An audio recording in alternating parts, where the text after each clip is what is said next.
নির্বাচনটাকে বানচাল করার জন্য অনেকেই চেষ্টা করতেছে। নির্বাচন ছাড়া এই দেশের অবস্থান আজকে খারাপের দিকেই যাবে। আমরা তো সব সময় এটা আগস্টের আগের থেকেই আমরা সকল প্রকার জুয়া, মাদক, তারপরে চাঁদাবাজি, সন্ত্রাসের বিরুদ্ধে কাজ করে আসতেছি, এখনও করতেছি, ভবিষ্যতেও করব এবং এর বিরুদ্ধে কঠোর অবস্থানে আমরা আছি, জিরো টলারেন্সে আমরা আছি।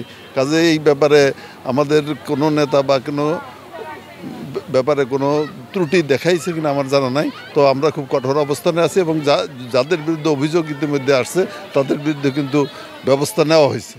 কোনো ক্ষেত্রে ব্যবস্থা নেওয়া হয়েছে যা হয়তো আপনাদের গণমাধ্যমে আসে নাই, কিন্তু অলরেডি ব্যবস্থা নেওয়া হয়েছে। না, নির্বাচনটাকে বানচাল করার জন্য অনেকেই চেষ্টা করতেছে, নির্বাচন পিছিয়ে যাওয়ার জন্য চেষ্টা করতেছে। কিন্তু আপনাদের মনে রাখতে হবে, একটি নির্বাচন তো সরকারি যে দেশকে একটি সুশৃঙ্খল অবস্থায় নিয়ে আসতে পারে।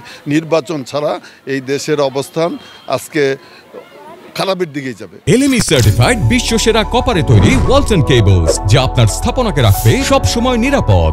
কাজেই যারাই চক্রান্ত করুক, ষড়যন্ত্র করুক না কেন, এই বাংলাদেশের মানুষ অত্যন্ত সচেতন।